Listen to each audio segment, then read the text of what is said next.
Magandang araw po sa inyong lahat. Kamusta po kayo? Muli ako po si Misuna ko at ako po ang inyong makakasama sa kuwentong ito. Naway magustuhan niyo po ang kuwentong handog namin sa araw na ito. Atin pong tunghayan ang kuwentong pag-ibig ni Quezon at Chanela.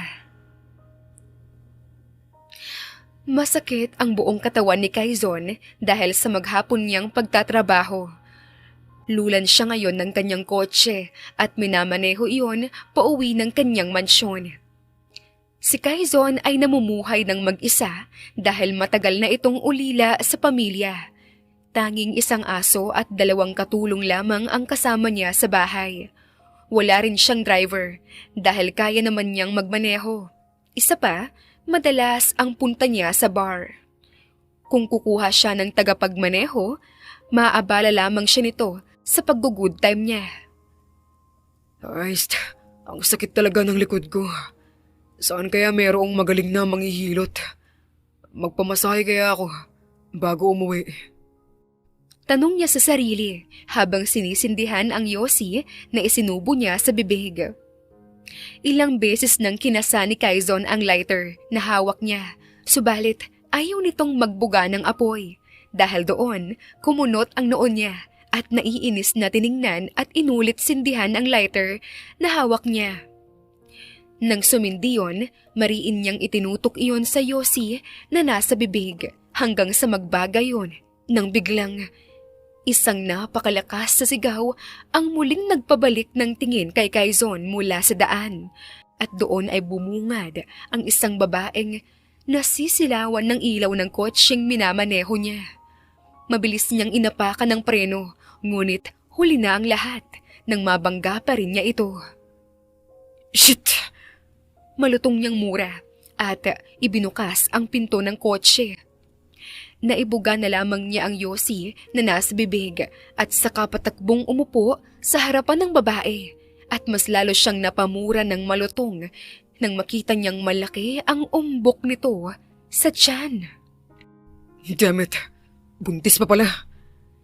Aniya at mabilis na binuhat ang walang malay na babae na ngayon ay may bahid na ng dugo sa ulo. Pinaharurot ni Quezon ang sasakyan.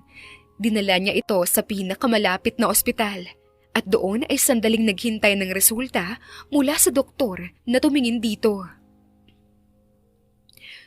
Good news, sir.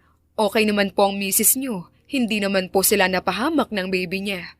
Mabuti na lang at hindi gaano kalakas ang pagkakabangga sa kanya. By the way, ano po ba ang pangalan ng misis niyo? Kailangan po for the record. Literal, nalalaglag nga ang panganang binata. Napaturo pa siya sa kanyang sarili na ikinakunot naman ng doktor na kaharap. Yes, sir? Hindi ko siya asawa. Hindi ko anak ang baby niya. Diyan na kayo. Baka puntahan din siya ng pamilya niya. I-report ko na lang po sa puli. No, sir. Hindi po pwede. Kayo po ang nagdala sa kanya rito kaya kahit information niyo lang po kailangan naming makuha.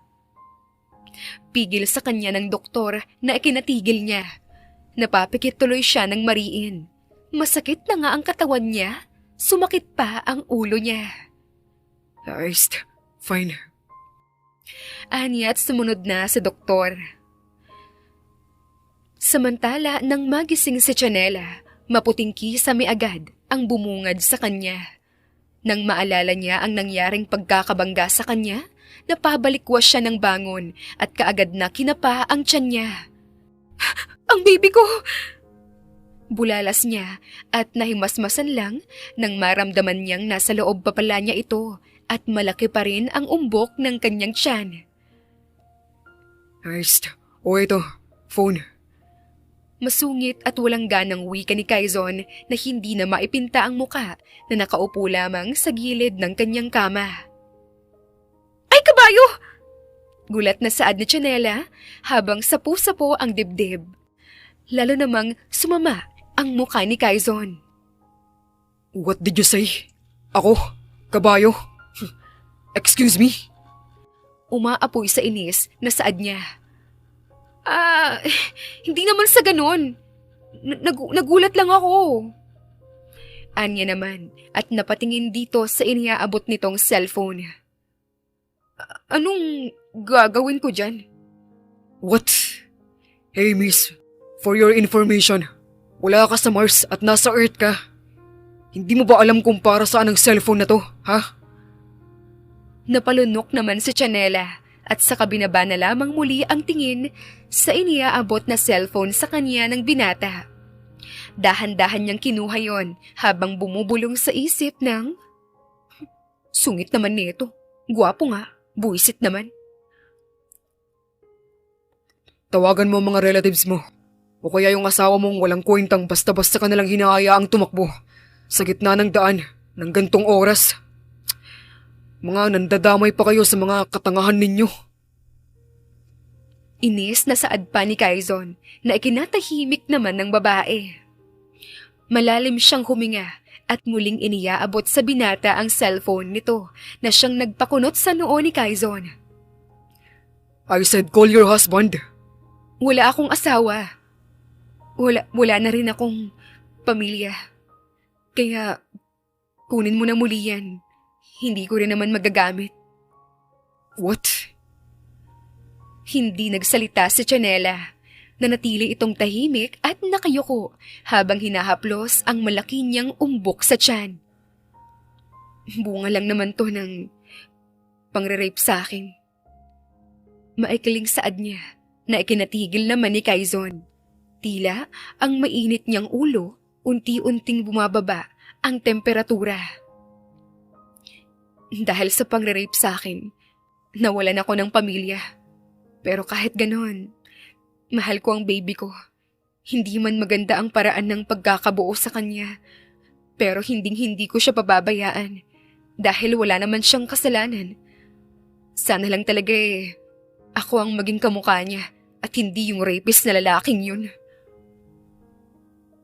Puno ng hinanakit na saad niya na mas lalong nagpatikom sa bibig ng binata. Tila nilagyan ng makapal na masking tape ang kanyang bibig. Ni kahit anong salita, wala man lang lumalabas sa kanyang bibig. Bigla tuloy ay may bumalik sa alaala ni Quezon. Alaalang hanggang ngayon pinagsisisihan niya. Ganun ba? Saan ka ba nakatira niyan? Ihahatid na kita. Sa gilid-gilid lang naman ako nakatira. Kung saan may pagkain at masisilungan, doon lang ako. Teka, public lang ba tong ospital? Paano ba ako makakaalis rito? Wala kasi akong pambayad eh. Hindi ako pwedeng magtagal dito, baka lumaki pa yung bill. Ako ang nakabangga sa'yo, kaya huwag mo nang alalahanin yun. Maya-maya lang daw, ay pwede ka nang ma-discharge. Dahil wala ka namang matutuluyan pala, doon ka muna sa bahay pansamantala hanggang sa makahanap ka ng maayos na matutuluyan. Kumakamot sa ulong saad ni Quezon. Hindi ako sanay na maging mabait. Bulong niya sa isip. Samantala, kumikinang naman na tila mga bituin sa langit ang mga mata ni Chanela. Nako, talaga ba? Sure ka? Okay lang talaga? Magkakasunod niyang tanong sa binata sa kahinawakan pa ang kamay nito. Natigilan naman si Quezon at napatitig sa napakagagandang mata ng babae. Sobrang kinis ng mukha nito kahit na madusing. Maganda ka rin pala. Naibulong ni Quezon sa isip pero sa imahinasyon lamang niya. Ha? Maganda? Nagugulumihan na namang tanong ni Chanela. Sa kaunti-unting lumuwag ang pagkakahawak niya sa kamay ng binata na kinabalik naman ni Quezon sa tamang huwisyo. Ang ibig kong sabihin, maganda sa bahay ko. Teka nga, kakausapin ko lang yung doktor at baka pwede ka nang mailabas. Natatarantang pagpapalusot niya at saka halos tuwid ang magkabilang paang lumabas ng silid ng babae. Ano kayang nangyari dun? Bulong naman ni Chanela at sa huli, napangiti na lang din. In fairness, ang bait niya pala. Hinawakan niya ang tiyan niya. Baby, May masisilungan na tayo. Pagdating nila sa mansyon, halos malaglag ang magkabilang panga ng babae. Inilibot niya ang paningin sa kabuuan ng sala na tila ngayon lamang nakakita ng napakagandang bahay. Wow! Grabe! Mayaman ka pala! Kaya pala ang yabang mo. Anong sinabi mo? Oops! Ang ibig kong sabihin, mayaman ka pala kaya pala ang bait-bait mo. Plus, pogi pa. By the way, meron ka bang kanin dyan? Kahit toyo na lang yung ulam. Nagugutom na kasi ako kaya kahit toyo lang, paputusin ko na. Kahapon pa kami hindi kumakain ng baby ko. What? Kahapon pa kayo hindi kumakain? Paanong lalabas ng malusog yung anak mo niyan kung hindi ka pa kumakain? No choice naman kasi. Wala akong naging limos. 3 araw na. Hindi ko naman pwedeng kainin na lang yung mga panis na pagkain sa basurahan. Kawawa naman yung baby ko. Baka ma-poison. Ayos, mabuti na lang pala at nabangga kita, ano? Good thing pa yung nangyari sa'yo. Ay, nako. Palatak ni Quezon saka nagpunta sa kusina. Mabilis namang sumunod sa tsanela. Maupo ka muna riyan, Cecilia. Ipagluluto lang kita. Dagdag pa nito, saka nagsuot na ng apron. Hala! Wag! Nakakahiya naman. Kahit walang ulam, ayos lang. Pwede na ngayong toyo tas lalagyan ko na lang ng kaunting mantika. Kere bumbum na yun. Lamang tiyan lang naman Tulog na si naman ng Celia at Cara. Kaya pwede ba wag kang maingay? Magigising sila. Saway nito, na ikinatikom naman ng bibig ng dalaga. Wala tuloy siyang nagawa kundi ang umupo sa silya at inihiga ang ulo sa lamesa. Ilang sandali pa, nakaluto na si Quezon. Isang omelette lamang yon dahil wala naman siyang alam na ibang lutuin na mabilis lang gawin. Pero dahil mukhang gutom na nga ang dalaga, nagluto pa siya ng 2 hotdog at longganisang matamis, saka sinangag ang malamig na kanin. Natatawa tuloy siya.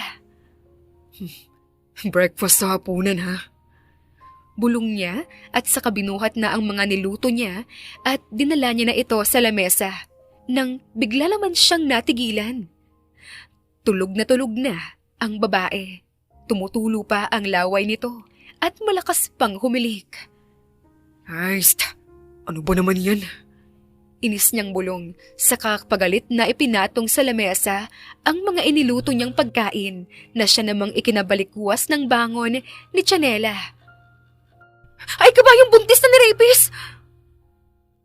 Sigaw naman ni Tsanela dahil sa pagkagulat na mas lalo namang nagpausok sa magkabilang butas ng ilong ng binata.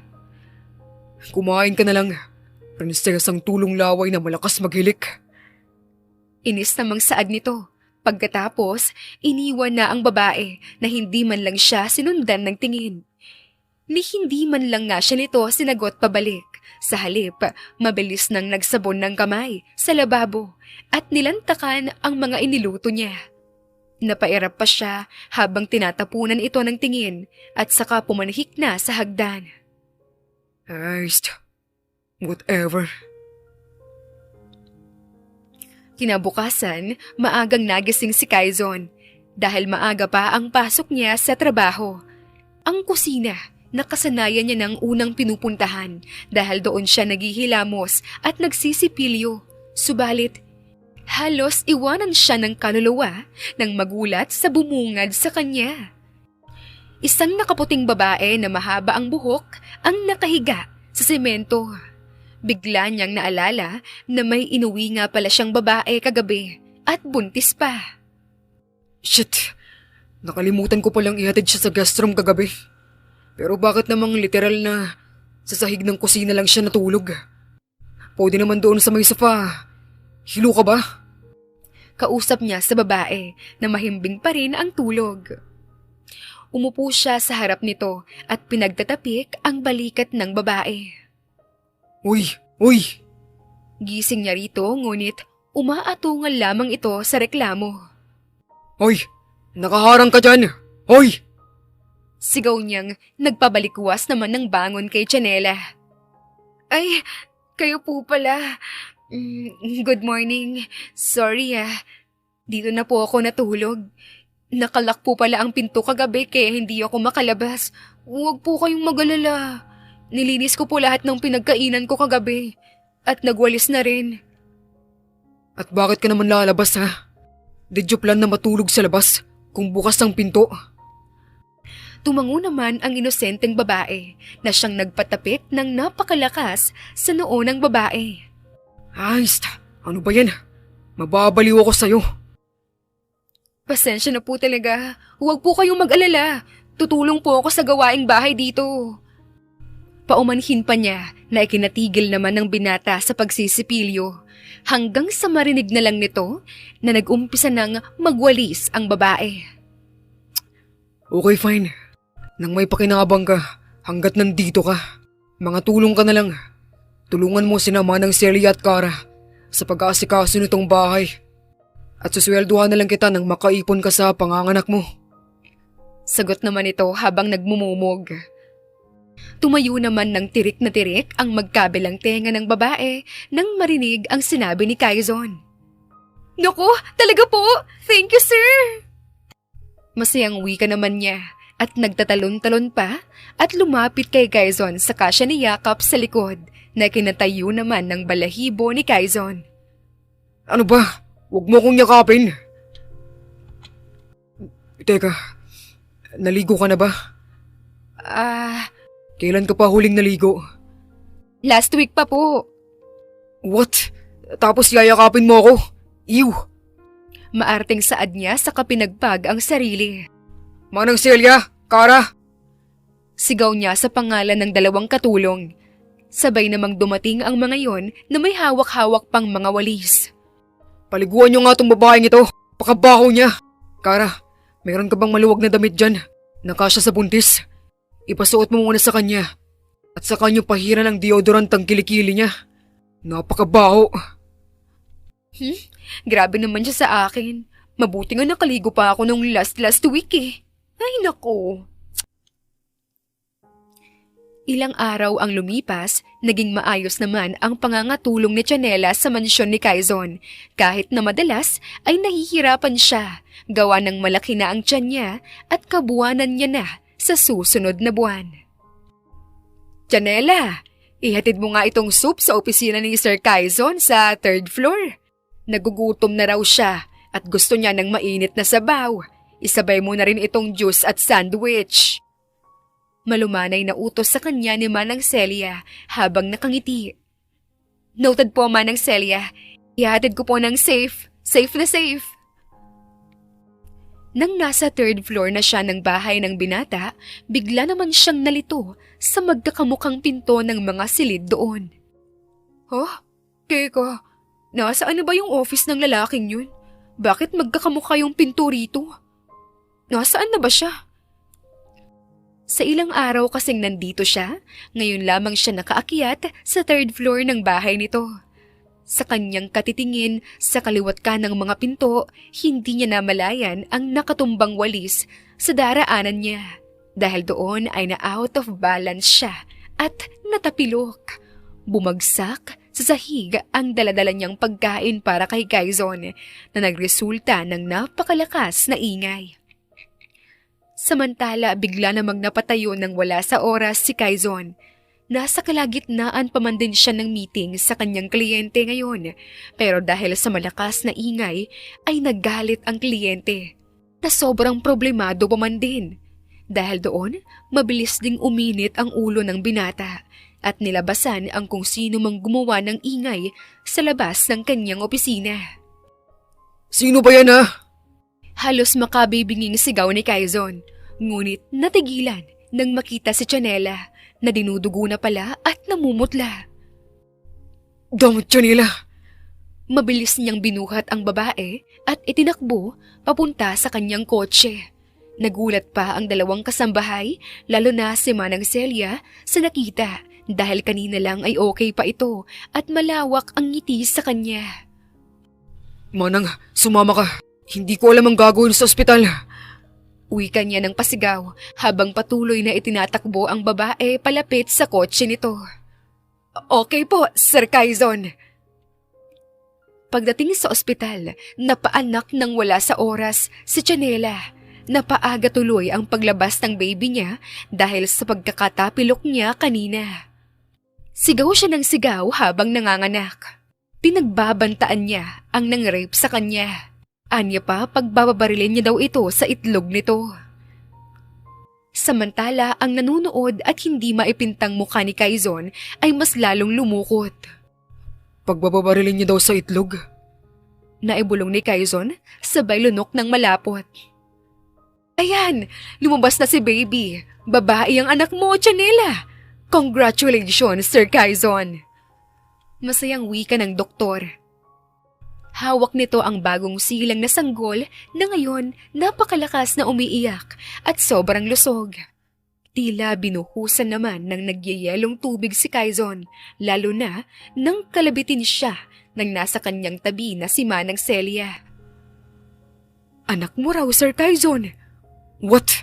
Never! Inis naman niyang sagot, sabay labas ng paanakan. Samantala, magkakasunod na pumapatak ang mga luha ni Chanela nang unang beses niyang mahawakan ang kanyang munting anghel. Salamat at safe ka, baby Kaylee ko. Mahal na mahal ka ni Mommy. Bulong niya sa bata na nagpatunaw naman sa puso ni Manang Celia. Bigla niya tuloy na alala ang unang beses niyang nakapanganak sa kanyang panganay. Ganitong-ganito rin ang pakiramdam. Walang salita ang makakapagpaliwanag ng lahat. Lumipas ng mabilis ang isang buwan. Nakakakilos na kahit papaano si Chanela. Sa isang buwan na yun, napakalaki na ng inilaki ni Baby Kaylee. Nagiging pahingahan ito ng mga tao roon dahil talagang napaka-cute nito at nakakawala ng pagod. Tila literal nga itong anghel. Habang masarap ang tulog ni Baby Kaylee, tumulong na muna sandali si Chanela sa gawaing bahay. May crib naman kasi sa sala, kaya't mababantayan niya pa rin naman ito. Habang abala siya sa pagpupunas ng figurine sa tabi ng malaking TV, biglang umiyak si Baby Kaylee. Napatayo tuloy siya at sakto sa kanyang pagtayo ang pagkakauntog niya ng malakas sa napakalaking TV na medyo nakaangat para hindi tumama sa malaking vase na nasa gilid nito. Dahil sa malakas na impact, ang malaking TV ay bigla na lamang bumagsak. Hindi nila alam na lumuwag na pala ang pagkakakabit ng tornilyo niyon sa pader dahil sa katagalan. Ang balita niya kasi ay more than 3 years na kasi yon. Napatakip ng magkabilang pisngi si Chanela sa napakalakas na pagbagsak niyon. Kahit na si Manang Celia at Cara ay nagulantang din at ang umiiyak na si Baby Kaylee ay mas lalo pang umiyak ng sobrang lakas dahil sa gulat na ikinapanik naman lalo ni Chanela. Agad niyang kinuha ito mula sa crib at binuhat. Habang pinapatahan niya ang bata, palakas ng palakas ang kabog ng kanyang dibdib. Lagot, patay ako nito, yung TV ni Quezon. Nagpapanik niyang bulong sa sarili nang biglang bumukas ang malaking pinto ng sala at dooy bumungad sa kanya ang nakangiting si Quezon. Ngunit nang makita ang nangyari sa TV niya, unti-unting nawala ang ngiti. Unti-unti itong napapalitan ng galit na kahit sino hindi gugustuhing makita. Chanela! Sigaw ni Quezon na ikinapikit ng babae ng sobrang diin. Naku, patay na!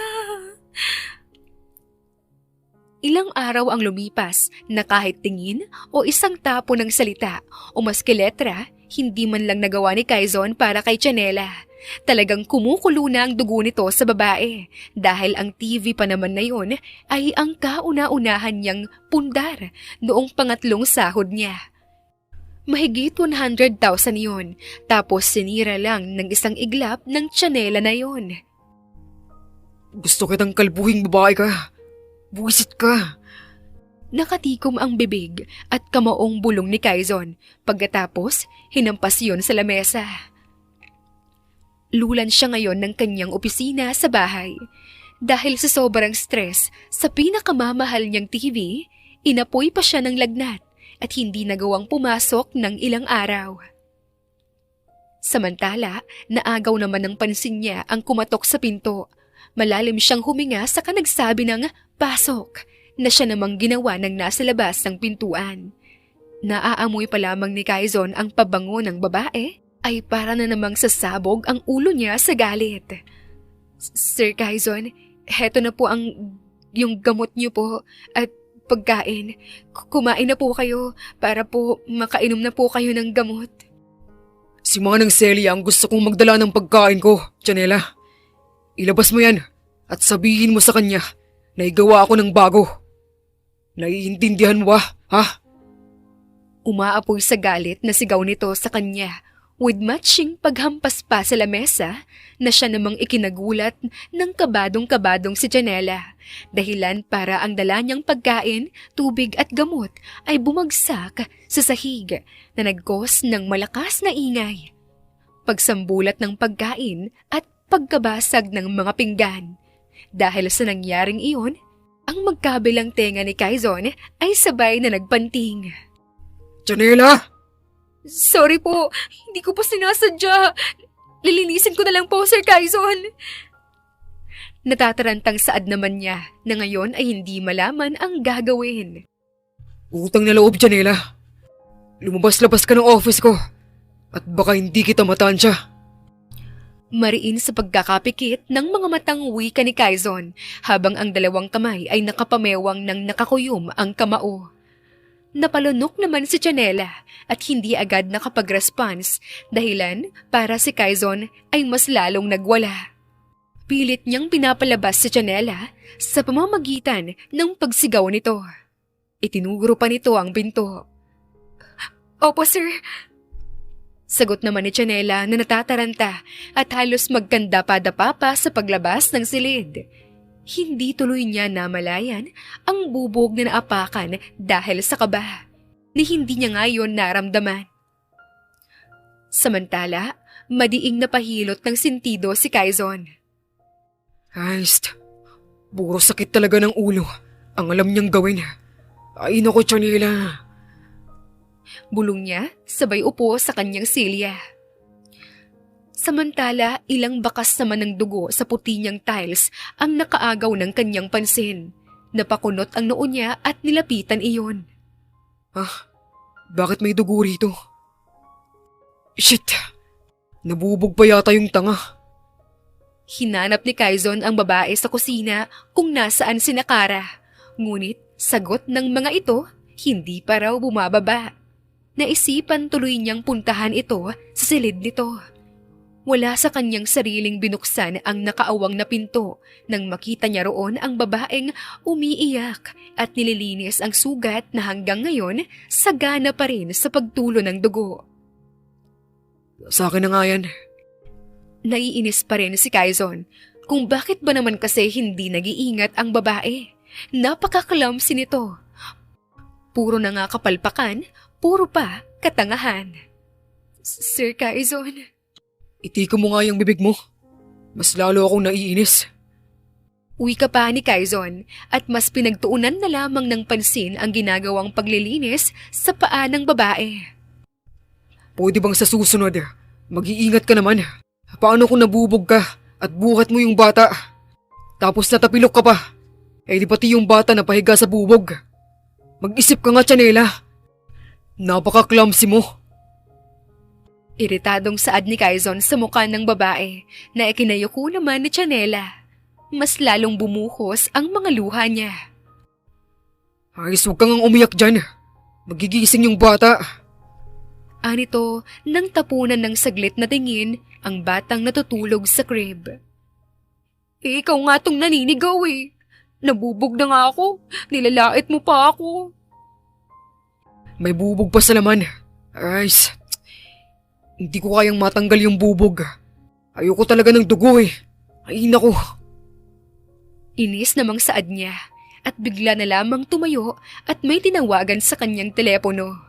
Nangunot naman ang noo ng babae nang bigla namang umiyak si Baby Kaylee. Tatayo na sana siya nang pigilan siya ni Quezon. Ako na lang. Pigil naman ni Quezon saka lumapit sa crib at binuhat ang bata. Ito ang unang pagkakataon na binuhat niya ito. Bigla na lamang niyang naramdaman ang napakalakas na pagkabog ng kanyang dibdib. Para bang napakasaya ng puso niya nang mahawakan ang batang hindi naman niya kaano-ano. Pero ano itong nararamdaman niya? Sir Quezon, nandito na po si Doc Nelson. Wika nang bigla-bigla na lamang sumusulpot na si Kara. Oh, napano ka, Chanela? Bakit tumudugo na yung paa mo? Nabubog Kara eh. Bakit nga pala may doktor dito? May sakit ba si Sir Quezon? Talaga bang pinanganak kang walang muwang sa mundo, Chanela? Oo, relax, attorney. Ikaw naman masyado kang mainit eh. Biro ng kaibigan nitong doktor. Namalatak lang ang bibig ni Quezon pagkatapos inirapan ang babae. Pinaglaruan na lamang niyang muli ang bata habang ginagamot naman si Chanela. Samantala, napabulong naman sa isip ang babae. Masama man ang ugali niya. At least, may bait pa rin naman siyang taglay. Ay, mabuti na lang. Pero, teka, attorney? Abogado pala siya. Isang araw, habang wala si Quezon, ipinaglinis naman siya ni Chanela sa kanyang opisina. Kumakanta pa ang babae habang nagpapagpag ng alikabok sa lamesa nito. Nang biglang masagi niya ang isang basong may lamang tubig at saktong tumapon iyon sa isang tumpok ng mga papel na tila mga kasong inaasikaso ng binata. Naku, lagot! Wika pa niya sa nagpapanik na tono. Pagkatapos, pilit niyang hinagod ang tubig palayo sa tumpok ng mga papel. Ngunit ang tubig ay umagos lamang sa box ng lamesa. Pagkabukas niya roon ay ang mga papeles din pala ang laman at ngayon ay napapatakan na yon ng tubig. Naku, Diyos ko po, patay! Samantala, napabalik ng bahay si Quezon. Papunta na sana siya sa kanyang trabaho nang maalala niya yung mga dokumento na kailangan niya palang ngayong araw dahil bukas na lilitisin ang kaso ng isa sa kanyang mga kliyente. Napabaling tuloy siya ng sasakyan. Ayos, kung kailan late na at traffic, talagang doon pa ako may nakalimutang importante. Palatak niya, saka pinaharurot ang kotse nang lumuwag na ang daloy ng trapiko. Nang makarating siya sa bahay, agad niyang tinakbo ang daan patungo sa kanyang opisina. Ngunit laking pagtataka niya nang makitang nakaawang ang pinto niyon. Teka, ang alam ko, sinara ko to bago ako umalis. Bulong niya sa sarili, sa kanilakihan ang pagkakabukas ng pinto. Doon ay sakto niyang naabutan si Chanela na may tila pinupunasan at binubutingting sa kanyang lamesa. Chanela, anong ginagawa mo rito? Nilapitan niya ito na halos ikabaligtad naman ni Chanela sa gulat. Kayo po pala, sir. Anong ginagawa mo rito sa office ko, ha? Wala ka na naman bang magawang tama? At dito ka ngayon sa office ko magkakalat ng kamalasan? Ayos, tabi ka nga dyan. May kukunin ako. Sa kahinawi niya ang nakatabing na si Chanela sa mga nabasang papeles. Nang makita ni Quezon ang mga dokumentong naging dahilan ng biglang pag-uwi niya, nanlaki ang kanyang mga mata at napamura ng sobrang lutong. What happened? Sorry po, sir. Hindi ko po sinasadya. Chanela! Sigaw ni Quezon sa pangalan nito na siyang ikinatakbo naman ng babae ng sobrang tulin. Ay, hindi ko na kaya! Di ko na kaya! Sinubukan pa niyang hanapin kung meron pang mga dokumentong natira na hindi nabasa ng tubig. Subalit, walang papel ang nakaligtas.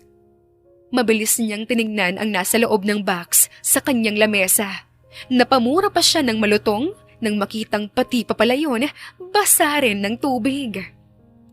Shit! Pati pala itong kaso ni Dr. Yuan, nabasa rin. Talagang hindi ko na kaya. Hindi na. Sinundan na nga niya ang babae kung saan man ito nagpunta. Nang makita ito, mabilis niyang isinigaw ang mga katagang, Lumayas ka na sa pamamahay ko, Chanela. Ayoko nang makita pa kahit kailan ang pagmumukha mo. Naiintindihan mo ba? Bukas ang pinto. Alis! Natigilan tuloy sa paglalakad si Chanela. Ang mga luha niya nagsimula ng pumatak. Pilit niyang pinatatag ang sarili. Subalit, ang malakas na pag-iyak ng kanyang mumunting anghel ang tuluyang nagpabagsak sa kanyang mga luha. Samantala, hindi napigilan ni Quezon ang pagkatigil ng kanyang katawan. Ang kaninang galit na nararamdaman niya dahil sa malakas na pag-iyak ng bata, unti-unting napalitan ng awa. It's fine. One more chance, Chanela. Sa susunod na magkamali ka pa at gumawa ng katarantaduhan sa bahay ko, pasensyahan na lang tayo. Buwisit.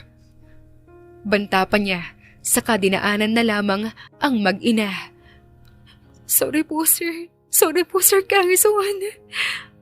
Naibulong na lamang niya sa sarili habang niyayakap ang anak na patuloy pa rin sa pag-iyak. Sa paglipas ng mga araw, ginawa ni Janela ang lahat upang hindi na magkamali. Naging maingat siya sa mga ginagawa sa bahay at sa pagsunod sa mga utos ni Quezon. Ngunit isang araw, ang pinaplansya niyang damit ni Quezon nasunog nang hindi sinasadya. Ang baby niyang si Kaylee bigla na lamang umatungal ng iyak at ayaw tumahan. Dahil sa pagkataranta nakalimutan niyang tanggalin ang plansa sa polo ni Quezon na sa mismong araw na yon ay may meeting at iyon lamang ang huling natitirang polong malinis. Dahil doon, umalab na naman ang galit ni Quezon. Kahit naguhumiyaw pa sa pag-iyak si baby Kaylee, pinalayas pa rin niya ang mag-ina. Wala na siyang puso, pero hindi na talaga niya kaya. Puro kamalasan lang ang dala sa kanya ni Chanela. Tila nag-uwi siya sa pamamahay niya ng batong ipupukpok niya sa ulo niya. Pilit na ibinalik ni Quezon sa normal ang dati niyang buhay. Uuwi siya at papasok nang hindi sumasakit ang ulo sa kahit na sinong katulong. Tumahimik na rin muli ang pamamahay niya at nakakatulog na siya ng payapa sa gabi. Hanggang isang gabi, pauwi na siya sa kanyang bahay nang matraffic sa bayan. Habang naghihintay ng pagluwag ng daan, isang babae na may kalong-kalong na bata ang nakaagaw ng kanyang pansin. Tila sobrang nagmamakaawa ito sa mga taong naroon na bigyan siya ng kahit kaunting limos man lang. Umiiyak din ang bata. Nahabag siya noong una, ngunit nang luminaw sa kanyang mga mata kung sino ang mag-inang yun, biglang sumama ang timpla ng mukha niya. Christ, kung tininuan mo lang sana sa bahay yung pag-uugali mo at kilos mo, hindi ka sana muling mamamalimos dyan sa daan. Bahala ka sa buhay mo. Kausap niya sa sarili nang meron pa ring sama ng loob. At nang lumuwag na ang daloy ng trapiko, nilagpasan na lamang niya ang mag-ina na hanggang ngayon nagmamakaawa pa sa mga taong naroon na bigyan siya ng kahit kaunting barya o tirang pagkain lang. Sa tuwing uuwi siya lalo na sa gabi, ang mag-inang namamalimos ang palagi niyang nakikita. Noong una ay madalang lang yon hanggang sa dumalas na tila roon na rin nakatira ang mga ito. Dahil sa pagkairita, sa tuwing nakikita si Chanela, naghanap siya ng ibang daan na pwede niyang daanan. Nakakita naman siya, ngunit madilim na daan yon, walang gaanong ilaw, kaliwat kanan ay palayan. Malubak ang daanan, hindi nakasemento ang daan at maputik. Isa pa ay doble ang layo niyon sa tipikal na daan na dinadaanan niya. Gayunpaman, mas okay na yon para sa kanya. Huwag lang muling magdagpo ang kanilang mga landas ng babae. Ang babaeng ang hatid lamang sa buhay niya ay puros kamalasan at sakit ng ulo. Hanggang isang gabi, muli siyang dumaan sa eskinitang yun upang hindi makita ang mag-ina. Subalit laking pagtataka niya nang makita ang mag-inang iniiwasan niya na nakatira lamang pala sa isang pinagtatapal-tapal na sira-sirang sako, plastik at mga kinakalawang na yero. Inaanay na kahoy sa gilid ng napakadilim at napakadelikadong lugar. Nang gabing yun, sobrang lakas pa man din ng ulan. Kumukulog at gumuguhit ang kidlat sa langit. Dahil sa masangsang na amoy ng lugar, ang nakabukas niyang bintana ay kanyang isinara. Gustuhin man niyang tulungan muli ang mag-ina pero dahil sa inis pa rin kay Chanela, hinayaan na lamang niya at muling pinabayaan ang mga ito. Umuwi siya ng mansyon ng mag-isa, ngunit hanggang sa paghiga sa malambot niyang kama ay hindi nawawala sa isip niya ang kalunos-lunos na sitwasyon ng mag-ina. Paano na lang kaya kung may siraulang dumaan doon at pagtripan sila? O kaya paano kung gapangin sila ng ahas at matuklaw pa yung bata? O kaya paano kung tamaan sila ng kidlat tapos mababalitaan ko na lang na patay na pala sila? Tapos noong may magagawa ko para mailigtas sila, wala akong ginawa. Ayos, kargo yun ng konsensya ko. Ang lakas pa man ng ulan ngayon. Tsak na magkakasakit yung dalawang yun. Ay, bahala na nga lang. Anito at saka hindi na nga nagdalawang isip na bumangon. Kinuha niya ang susi at nagdala ng tuwalya at kumot saka pinaharurot ang sasakyan upang sunduin ang mag-ina.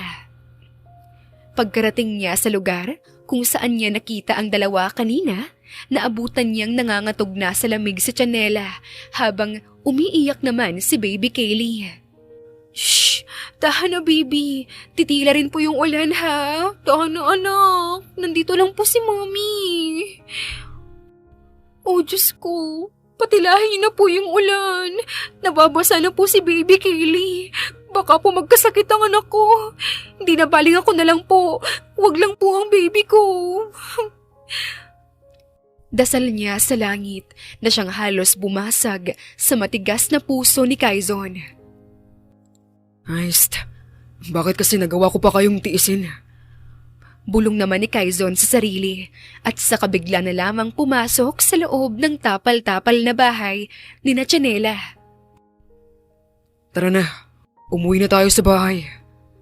Sir Quezon? Ako nga, tara na. Basahan na ang baby mo. Lika na. Sa kanya kinuha ang bata. Nang mahawakan ni Quezon ang bata, bigla na namang kumabog ng malakas ang kanyang dibdib. Bigla naman siyang nakaramdam ng kasiyahang hindi niya maipaliwanag. Ayos lang bang ako ang kumarga sa kanya pa uwi? Kaya ko naman mag-drive habang hawak ko siya para makapagpatuyo ko sa loob. Pagdadahilan niya dahil ayaw lang niyang bitawan ang bata.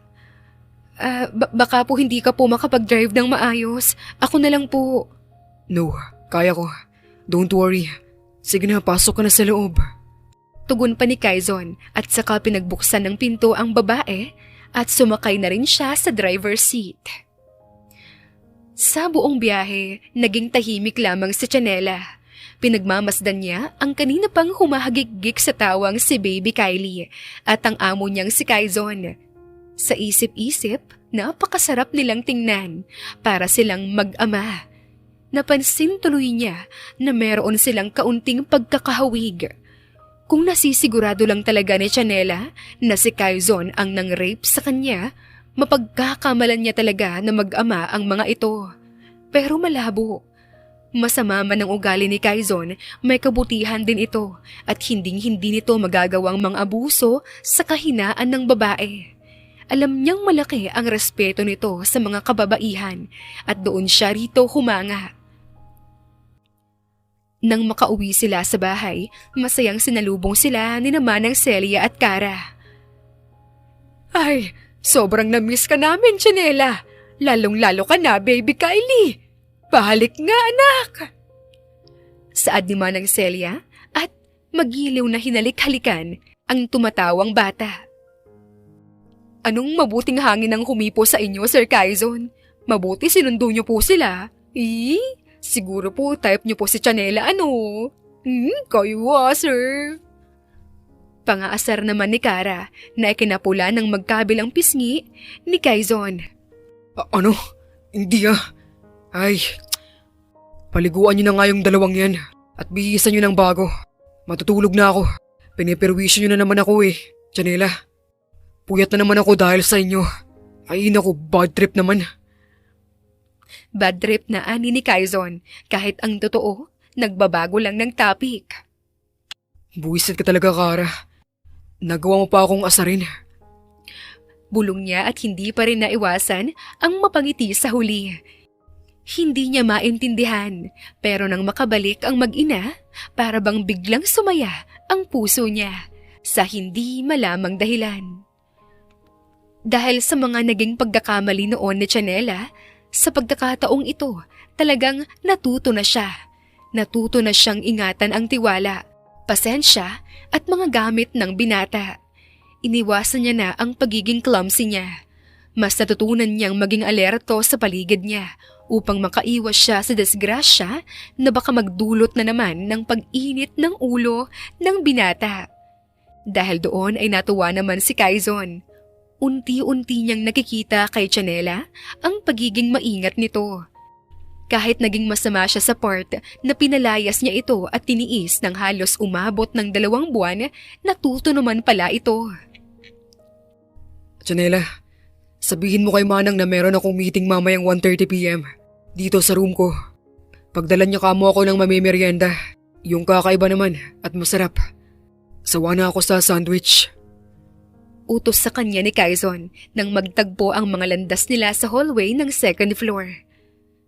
Busy pa po kasi si Manang Celia dahil naglalaba po sila ni Kara. Gusto niyo po bang ako na lang po ang gumawa ng merienda niyo? Baka lagyan mo ng laso na. Hala, kapag ginawa ko naman po yun, wala nang magpapatuloy pa sa amin sa bahay na to. At magpapasweldo sa akin. Kaya don't worry po, malinis pa sa malinis ako gumawa ng pagkain. Ay, oo na. Sige na. Siguraduhin mong masarap yan Kung hindi, bukas wala kang sweldo. Natatawang biro naman ni Quezon na sinakyan lang ng babae. Samantala, napansin naman ni Manang Celia at Kara ang pagiging sweet ng dalawa. Masanay kasi silang nagsisigawan ang mga ito at nagbabardagulan. Pero ngayon, talagang naninibago sila sa madalas nilang pagtawang dalawa. Siguro pinana ni Cupido ang puso ni Sir Quezon. Kilig na saad ni Kara habang nasa isang sulok sila at nagtatago. Si Manang Celia naman ay may bitbit pa ngang isang basket ng maruming damit. Oo nga ngayon ko lang nakitang ganyan kaganda ang ngiti ni Sir Quezon. Kahit matanda na ako at malapit ng umugod-ugod, talagang kinikilig pa ang butchiko sa kanilang dalawa. Sagot pa ni Manang Celia na ikinatawa naman nila ng sabay. Samantala, napangisi naman si Quezon. Alam niyang nasa kanyang tabi ang dalawa niyang katulong. Rinig na rinig ba naman niya ang hagikgikan ng dalawang ito? Sige na po sir, ako na ang bahala sa special merienda niyo. Ihahatid ko na lang po sa room niyo later. Okay, sige. Salamat, Chanela. Sagot naman ni Quezon at saka tumalikod na sa babae. Pero bago pa niya buksan ang pinto, sinilayan niya ng masamang tingin ang dalawang katulong na nagtuturoan at nagtatanungan kung ni minsan ba sa ilang taon nilang paninilbihan dito, nagsabi na ba ito ng salamat sa kanila? Wala kasi silang matandaan. Pero kay Chanela, na puro problema lang ang dala noon at pinalayas pa siya, doon pa ito nagpasalamat. Siguro pwede nyo nang ituloy ang paglalaba. Kasi kung hindi, ilalabas ko ang lahat ng damit ko rito sa kwarto at muli kong ipapalabas sa inyo. Dahil sa kanyang paninita sa dalawa, ay kanya-kanya nang nagdikhiman ang mga ito at kanya-kanya na rin silang nag-alisan. Yung isa ay nagkusot ng damit nang makarating sa laundry area, habang yung isa naman ang nagluglog. Napabuntong hininga na lang tuloy si Quezon at sa huli, muling sumilay sa kanyang labi ang matamis na ngiti. Isang araw, iniutos ni Quezon kay Chanela na linisin ang office nito. Ngunit maging maingat dahil mahahalaga ang mga papeles na naroon. Sumang-ayon naman si Chanela, lalo na at binigyan pa siya nito ng bonus noong nakaraang linggo. Dapat lang talagang pag-igihan niya ang pagtatrabaho. Isinama niya si Baby Kaylee sa opisina ng kanyang amo. Habang abala ito sa paglalaro sa kanyang crib, inumpisahan naman niya ang pagpapagpag ng mga nakasalansang libro. Hanggang sa mapansin niya ang pangalan nito sa harap ng lamesa. Mr. Attorney Quezon Flores. Basa niya sa pangalan ng binata. Napalapit tuloy siya roon at hinawakan yon. So, isa talaga siyang abogado. What if manghingi kaya ako ng tulong sa kanya? Tutulungan niya kaya ako? Pero paano kung hindi? Ay, sino ba naman kasi ako para umasa pang magkakaroon ng hustisya ang nangyari sa akin? Mukhang malabo naman na yata yun kasi nangyari na eh. Ay, naku. Dismayado niya pang saad sa sarili, pero sa huli ay napaisip din naman siya. Wala naman sigurong masama, no? Kung magtatanong ako, hindi ba? Kinagabihan, nang makauwi si Quezon, medyo nakainom ito. Si Chanela ang sumalubong sa kanya sa pinto. Oh, Sir Quezon, lasing po ba kayo? Bakit po kayo uminom? Kaunti lang naman. Nag-treat lang yung kliyente ko dahil naipanalo namin ang kaso niya. Ikaw, umiinom ka ba? Inom pa tayo. Lasing namang saad ni Quezon at saka tinaas ang kamay nito na may hawak pa palang isang bote ng beer. Ay naku po Sir Quezon, bakit hanggang dito may dala ka niyan? Hindi po ako umiinom eh, sorry po. Bawal po sa alak ako eh dahil nagpapa-breastfeed pa ako. Tara na lang po kaya sa kwarto mo. Hatid na lang kita. No, I want to drink more alcohol. Yeah. Wika niya saka muling tinaas ang hawak na beer at nagtatalon-talon pa habang gumigewang hanggang sa matumba at ma-out of balance. Si Chanela naman ang to the rescue sa kanya na naging dahilan para mapailalim siya ng binata sa madilim na sala. Sandali silang nagkatitigan. Kapwa ang puso nilang dalawa, tila mga naghahabulan. Sobrang bilis ng tibok niyon. Tila anumang oras, magagawang lumabas ng mga yon sa kanya-kanyang mga dibdib. Sir Quezon? Tawag niya rito upang paalisin na ito sa ibabaw niya, nang bigla naman siyang hinalikan ng lalaki na ikinamulagat ng kanyang mga mata. Hindi pa man pinoproseso sa utak ng babae ang halik na yon, ay isang napakabahong amoy na ng suka ang bumulagtas sa mukha niya. Ang binata kasi, habang siya ay hinahalikan, biglang nasuka. Kaya't ang mukha niya ang sumalo ng lahat ng iyon. Napangiwi ang mukha ni Chanela. Parang patituloy siya, maduduwal na at diring-diri na siya ngayon. Naitulak tuloy niya ng dalawang kamay ang mukha ng binata at saka agad nang umalis sa pagkakailalim nito at nagtatakbo na siya patungo sa banyo. Wala nang hubad-hubad ng damit, naligo na siya agad. Pakiramdam niya kasi hindi matatanggal ang amoy ng suka sa kanya kung maghihilamos lang siya. Pagkaraan ng ilang minutong pagligo, naligo naman siya ng pabango. At dahil wala pa siyang damit sa banyo, ibinalot na lamang niya muna ang sarili sa tuwalya. Pagdaan niya sa sala, naroon pa rin ang kanyang amo na maski ito, puro bahid ng suka sa muka. Nakangiwi niyang nilinisan ito at sa kapilit na pinatayo at binuhat paakyat sa silid nito. Nang makalapit na sila sa kwarto, saka naman iniluwa ng isa sa mga pinturoon si Kara. Nagulat sa kanyang nakikita. Si Chanela kasi nakabalot lang sa tuwalya, habang si Quezon naman nakasubsob na sa dibdib nito. dahil sa kalasingan. OMG, Janela! Anong ginagawa mo kay Sir Kaizon? Nagpapanik na tanong ni Kara at saka sila tinulungan. Siya ang tanungin mo kung paano niya ako sinukahan sa mukha. Pakibukas na nga lang yung pinto, Kara. Kung di ko lang talaga amo itong si Kaizon, talagang masasapak ko tuwi sa mukha. Hindi lang isa kundi 10 hanggang sa magkalata yung bibig niya. Kadiri! Inis niyang sabi saka pinasok na sa loob ng silid si Kaizon. Janela, wait lang Kere mo naman siguro yan, di ba? Yung pantog ko kasi sasabog na. Babush! Paalam nito at saka pa siya tinakbuhan. Ay naku, hindi man lang ako tinulungan. Inalalayan niya ang lalaki pahiga sa kama nang bigla naman siya nitong hilain at niyakap ng sobrang higpit. Kumabog na naman tuloy ng walang humpay ang kanyang dibdib. Para na namang sasabog yon anumang oras. Pilit tuloy siyang nagpumiglas para makawala sa mga braso ng binata. Ngunit ang nakatapis na tuwalya niya ay unti-unting natanggal nang hindi namamalayan.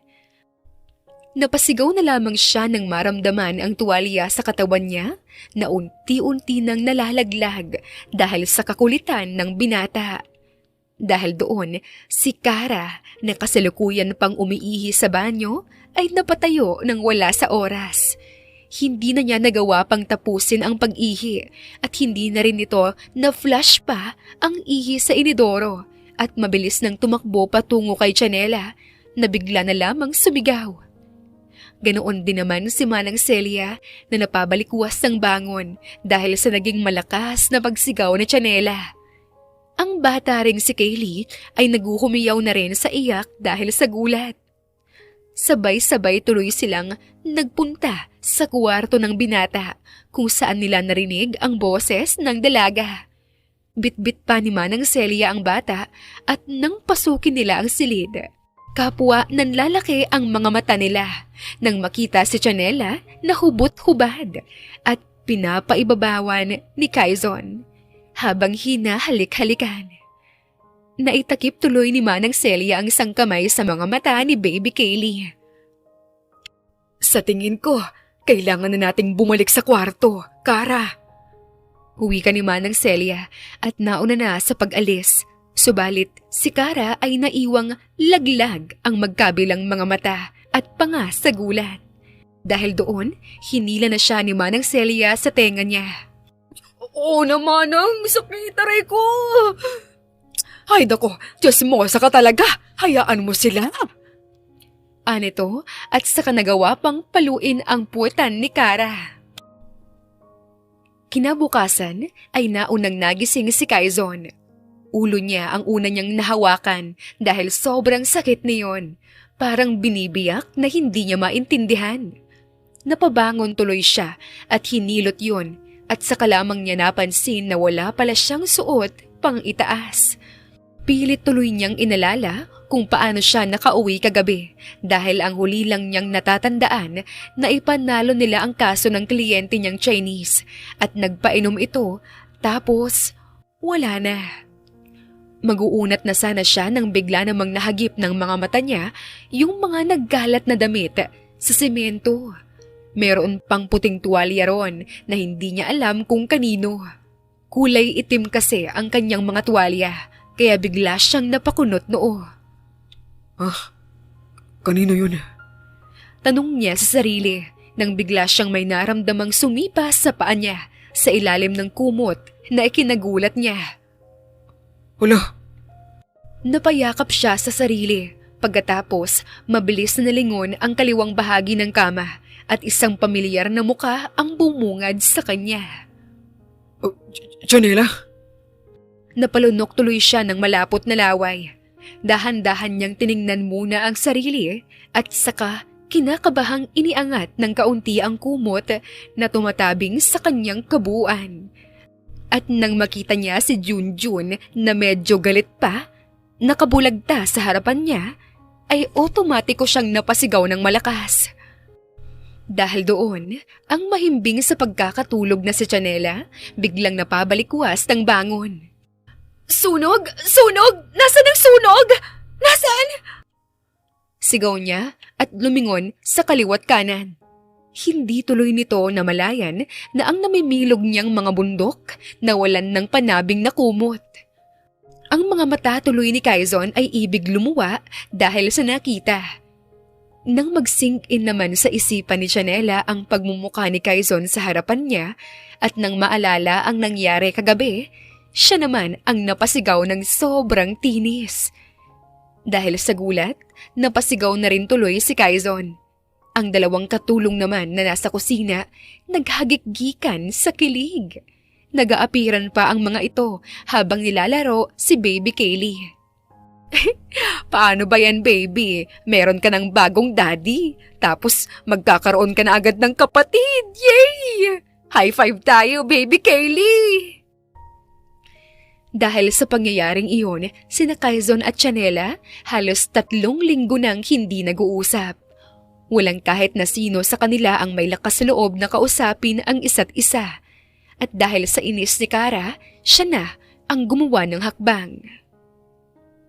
Kagwapo-gwapo nga, torpe naman. Ay! Reklamo niya habang tinitingnan si Quezon na lihim na sinusulyapan si Chanela na nagpupunas ng mga divider. Sir Quezon! Sir Quezon! Akto ni Kara na ikinaagaw naman ng pansin ng lalaki.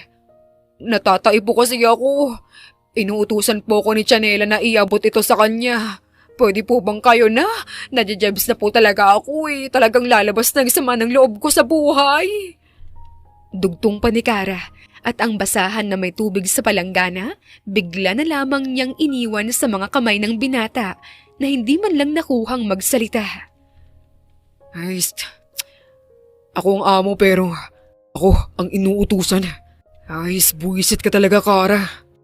Akmang ilalapag niya na sa semento ang hawak at hindi susundin ang iniutos sa kanya ni Kara, bigla namang sumigaw si Chanela. Kara, nasa na yung tubig na may basahan?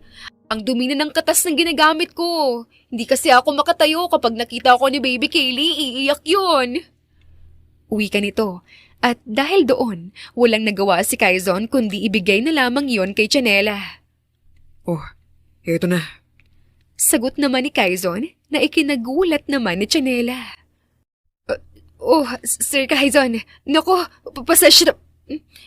Hindi na niya naituloy ang sasabihin nang palatakin lang siya nito ng bibig. Nasapu naman tuloy niyang sariling dibdib. Heist! Samantala, si Kara na gumagawa ng paraan para lang mag-usap ang dalawa, napairap na lang. Kung sapukin ko na lang kaya si Sir Quezon, no? Ang tanga-tanga eh. Naiinis na sabi ni Kara at saka bumuntong hininga nang bigla siyang may naisip habang naglalakad. Aha, alam ko na. Sure ako na kapag ito ang topic, ay talagang mag-uusap na kayo. Sa kanya sinundan ang papalayong si Quezon. Doon ay sinabi niya ang tungkol sa kaso ni Chanela.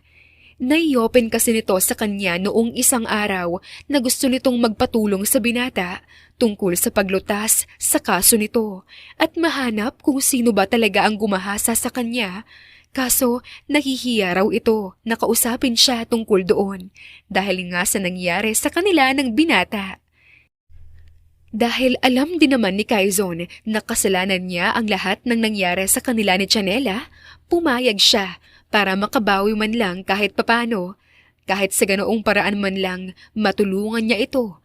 Kaya't nang malaman ni Chanela ang magandang balita, nagkausap sila ni Quezon. Salamat po, Sir Quezon na. Pasensya na po talaga. Nahihiya po talaga ako sa inyo. Wala kang dapat ikahiya. Ako nga itong nahihiya sa'yo eh. Dahil sa nangyari. Pasensya ka na talaga. Hindi ko sinasadya yun. Sobrang lasing lang ako. At wala sa tamang wisyo. Sa totoo lang, ilang ulit na tinangkang magpumiglas noon ni Chanela. Pero dahil malakas si Quezon at tila nalulunod na siya sa mga halik nito, wala na rin siyang nagawa. Iyon nga lang, tila ba may bumabalik sa kanyang mga alaala noong na-rape siya na hanggang ngayon hindi niya maipaliwanag. O dahil kaya ito lang muli ang pagkakataon na meron siyang nakatalik? Hindi niya alam. Dahil sa kasunduan nilang dalawa, mas lalong nakilala ni Quezon ang babae.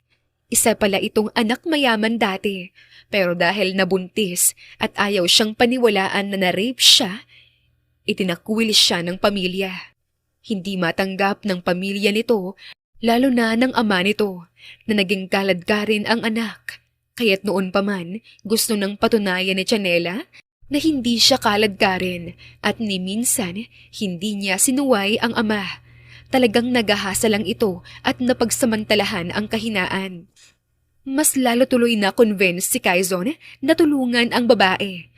Kahit sa ganoong paraan man lang ay makapanghugas kamay siya sa babaeng nagawan niya rin ng masama dati. Kung nasaan man siya, hanggang ngayon, hinihingi ko pa rin ang kapatawaran niya. Ilang araw lang muna ang pinalipas ni Quezon, nagsimulan niya ang pag-iimbestiga. Nagpatulong na rin siya sa mga private investigators nila sa trabaho para mas mapadali ang pag-iimbestiga. Ang lahat din ng mga naiwang ebidensya at alaala kay Chanela, kinolekta nila hanggang isang araw, bigla siyang sinampal ng katotohanan. Bigla ay nanlambot ang mga tuhod niya. Napaupo siya nang wala sa oras sa kanyang silya habang pinagtatagni-tagni ang lahat ng ebidensya. Hindi pwede. Hindi pwedeng ako at ang rapist niya. Ay, isa. Hindi maaari. Hindi ito totoo. Hindi siyang nakatalik ko noon.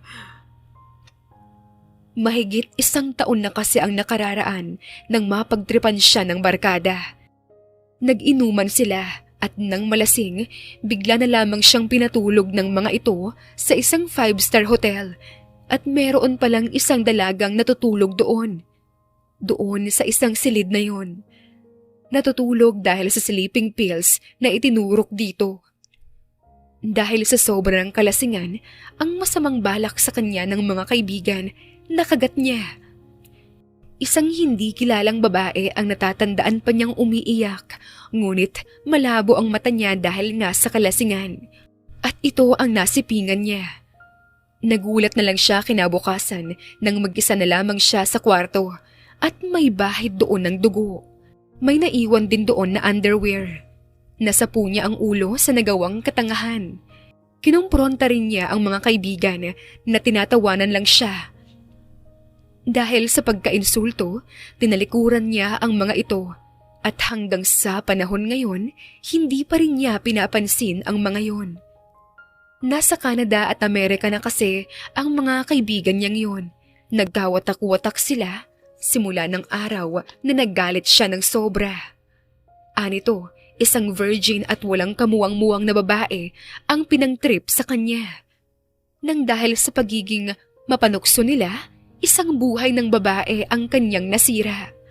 Aminado si Quezon na talagang babaero siya.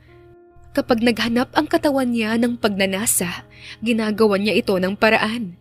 Nagbabayad siya ng mga babae o di kaya nagsasarili. Pero ang mang-rape ng isang inosente at virgin na babae, ang ni minsan hindi niya pinangarap gawin. Paano ang gagawin ko? Hindi pwedeng malaman ni Chanela na ako ang nang-rape sa kanya. Baka matanggal ako sa trabaho at baka kapag napatunayang ako ang rapist niya at malaman yun ng magulang niya, mapatay nila ako. Diyos ko, ano pa naman kasi itong nagawa ko? Sinisingil na ako ng kasalanan ko.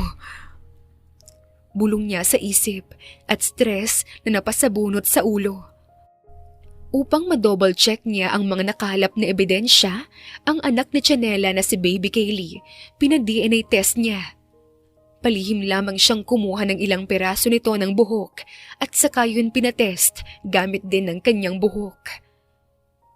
Ilang araw lamang ang lumipas, dumating na rin ang resulta at 99.99% siya ang ama nito.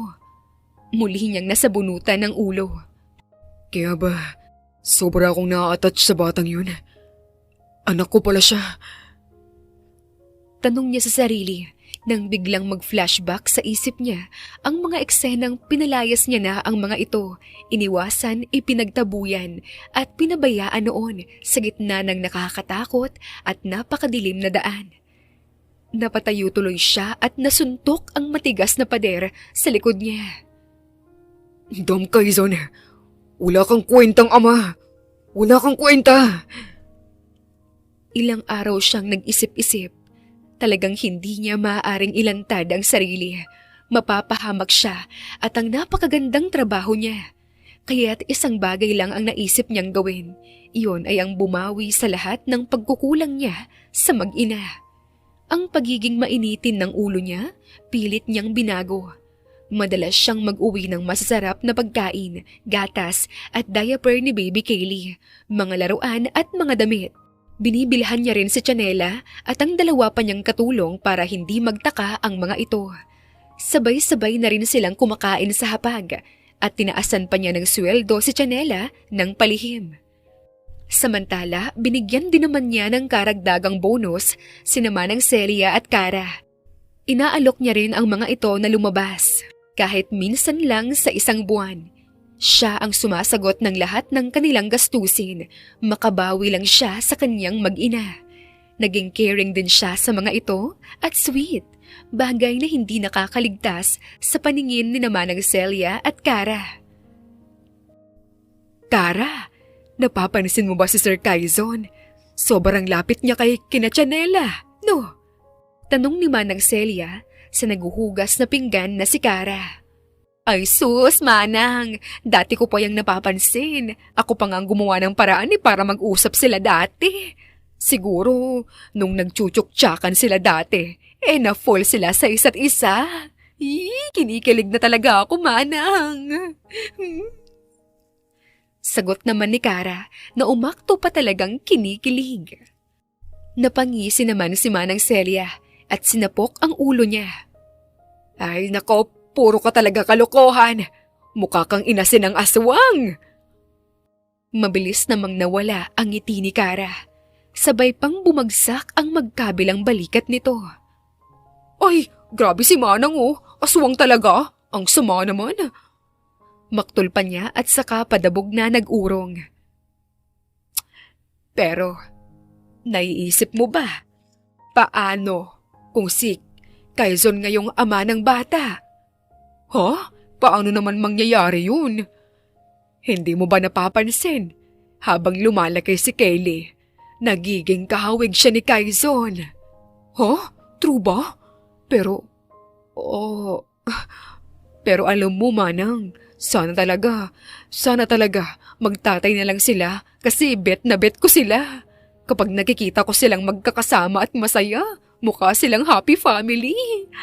OMG, kinikilig talaga ako. Ay nako, ang OA mo naman talagang kausap kahit kailan. Hay nako, palibhasa kasi matanda ka na, Manang Celia. Samantala, napansin naman ni Chanela ang pagiging mabuti, maalalahanin at pagiging maalaga ni Quezon sa kanila. Gustuhin man niyang pigilan ang pusong huwag mahulog dito, hindi niya mapigilan. Bukod kasi sa gwapo at mayaman na ang binata, sobrang bait pa niya. Napaka-gentleman at nakikita niyang hinding-hindi sila nito sasaktan. Alam niyang malayo ang pinagkaiba ni Quezon at sa lalaking gumawa sa kanya ng malaking kasalanan noon. Ay, paano kung mahulog na talaga ako ng tuluyan? Paano kung di naman pala niya talaga ako gusto at trip lang niya? Ay, naku. Bulong niya at napakamot sa ulo. Bigla namang sumagi sa isip niya ang nangyari sa kanila noong gabing nalasing ito. Magdadalawang buwan na rin pala ang nakalilipas nang biglang... Teka, magdadalawang buwan na. Hala, magdadalawang buwan na rin akong hindi dinadatnan. Shoota! Hindi kaya buntis ako?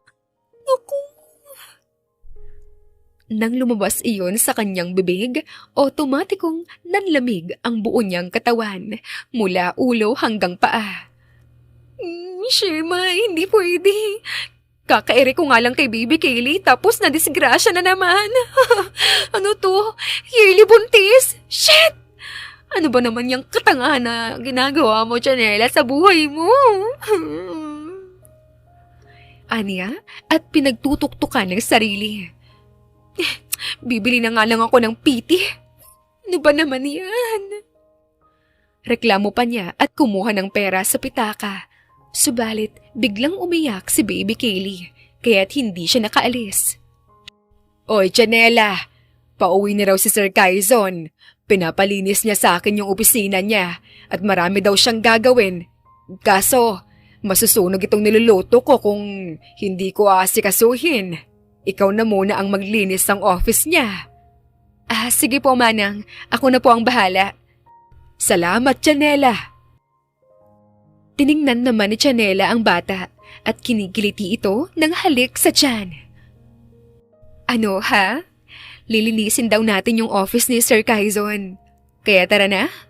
Huwag ka nang mag-cry, baby. Love-love ka naman ni Mommy. Katulad ng ipinag-uutos ng matanda sa kanya, nilinis nga niya ang opisina ng binata. Habang abala siya sa ginagawa, isang brown envelope ang napansin niya.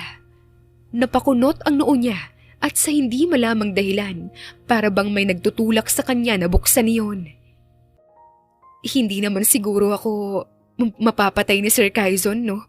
Kung babasahin ko to, diba? Kumbinsi pa niya sa sarili at binitawan ang basahan na hawak. Sa pagbukas niya ng envelope ay ang paglabas naman ng mga pamilyar na larawan. Ito yung mga larawang binigay niya kay Quezon bilang karagdagang ebidensya. Ang mga pasa niya, ang mga pictures niya noong na-rape siya. Iyong nakuha niyang underwear at sinturon ng nang-rape sa kanya. Iyong lugar kung saan may dumukot sa kanya. Bigla siyang nakaramdam ng panlalambot. Kinuha pa niya ang iba pang mga papeles na nasa loob ng brown envelope. Isa-isa niya yung tiningnan. At habang tumatagal, palakas naman ng palakas ang kabog ng kanyang dibdib. Hindi pa napoproseso ng utak niya ang mga nababasa, pero bakit kanina pa niya nakikita ang pangalan doon ni Quezon? Hanggang sa DNA? Naguguluhan niyang tanong sa sarili nang makita ang isang resulta ng DNA test. Binasa niya yun at laking gulat nang makita ang pangalan ng anak at ni Quezon. At ang resulta niyon ay 99.99% na si Quezon ang ama ng kanyang anak. Napaatras siya ng isang hakbang. Bigla ay nanlambot ang tuhod niya at napaupo siya sa kanyang nasa likod na silya. Paanong nangyari? Si Quezon? Ama ng anak ko? Pero paano? Kung ganun, siya ba ang rapist ko? Lumunok siya at muling tumayo kahit nangihina. Binasa niya ng puno ng pangunawa ang mga dokumentong naroon hanggang isang kumpirmasyon ang tuluyang sumampal sa kanya. Kung ganun, si Quezon at yung hayop na yun, yung hayop na lalaking yun, ay iisa. Manang, nalinis niyo na po ba yung office ko? Janela? Hindi na niya naipagpatuloy ang sasabihin nang makita niya si Janela na hawak ang mga dokumentong tinatago niya rito. Napalunok siya. Ang kanyang dibdib ay otomatikong kumabog ng mabilis at malakas. Janela, anong ginagawa mo rito? Ano yung... At talagang tinatanong mo pa? Kailan pa, Quezon? Kailan mo pa nalaman, ha? O baka naman noon pa? Noong una pa lang tayong nagkita, alam mo na agad. Hayop ka! Pinagkatiwalaan kita, Quezon!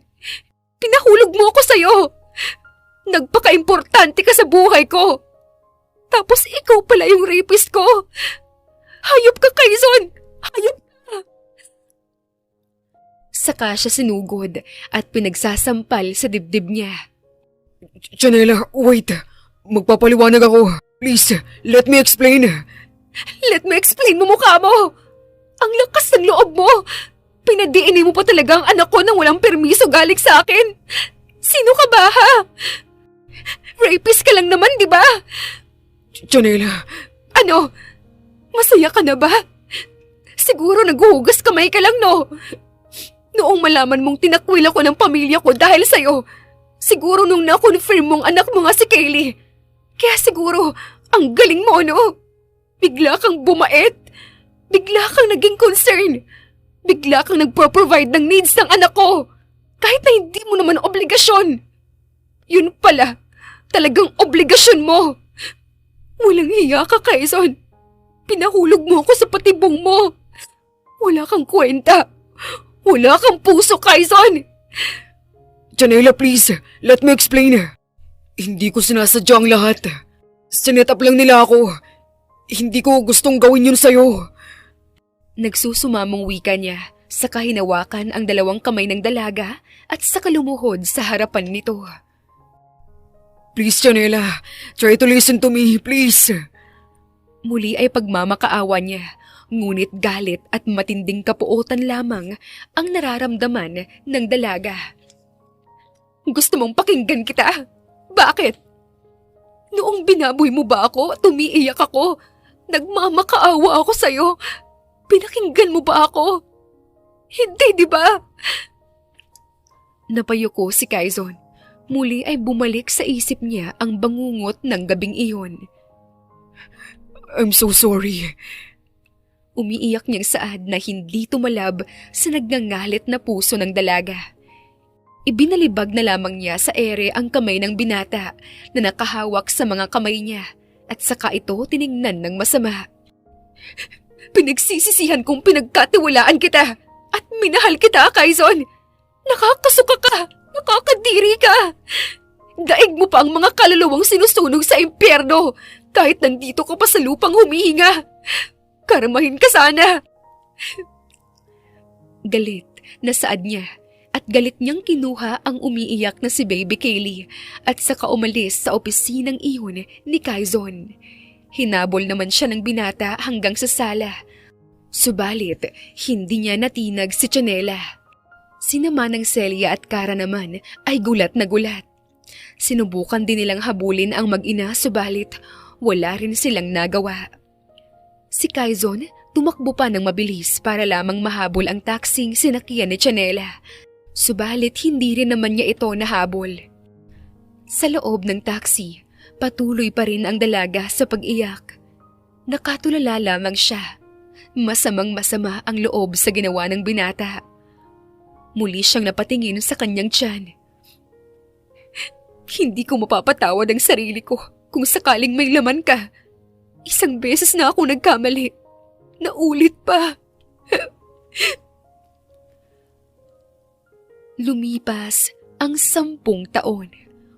Walang mag-ina ang niminsang nagpakita kay Quezon. Sa kabila ng halos ang buong Pilipinas, nalibot na niya. Halos naubos na ang perang naipon niya. Ang halos ari-arian niya ay naibenta niya na. Ang mga lupa niya naubos na rin. Tanging ang mansyon na lamang niya ang natitira. Maging ang mga katulong niya pinaalis na rin niya sapagkat wala na siya ritong maipangsasahod. Nalugmok sa sobrang kalungkutan at kapighatian si Quezon. Nagawa na rin niyang mag-resign sa trabaho at magpakalunod na lamang sa alak at sigarilyo. Walang araw at gabi ang lumipas nang hindi nalalagyan ng alak ang kanyang sikmura. Halos hindi na nga siya kumakain ng kanin sa kakainom lamang ng alak. Alak pa lamang, talagang busog na siya. Hindi na rin niya magawang makapag-arkila ng babae dahil sa tuwing naaalala niya si Janela, nawawalan na siya ng gana at sa huli, nauuwi lang sa pag-iyak. Miss na miss niya na ito at lalong-lalo na ang anak nilang hindi man lang niya naalagaan ng maayos. Isang araw, pinuntahan siya ni Khalil, isa itong kaibigan niya mula pa noong high school. Ay naku pare, Talagang sasayangin mo yung buhay mo sa kakainom at kakait-hit niyang sigarilyo. Pwede bang tigilan mo na yan, ha? Wika ni Khalil at saka hinablot ang hawak na beer ni Quezon at saka iyon ininom. Hindi ko alam, Khalil, kung saan ako magsisimula. Tama bang hinayaan ko na lang silang mawala? Tanong niya habang bagsak ang magkabilang balikat na nakasandal sa gilid ng kanyang kama. Pare, hindi mo sila hinayaan. 10 taon ka ba namang naghahanap sa kanila? Paano mo nasabing hinayaan mo? Hindi mo yun ginawa, pare. Alam ko at alam mo sa sarili mo na ginawa mo na ang lahat. Tingnan mo, wala ka nang ang lupa. Samantalang hekta-hektarya na yung lupa mo noon. Tapos ikaw nag-resign ka pa. Ay, pag-ibig talaga.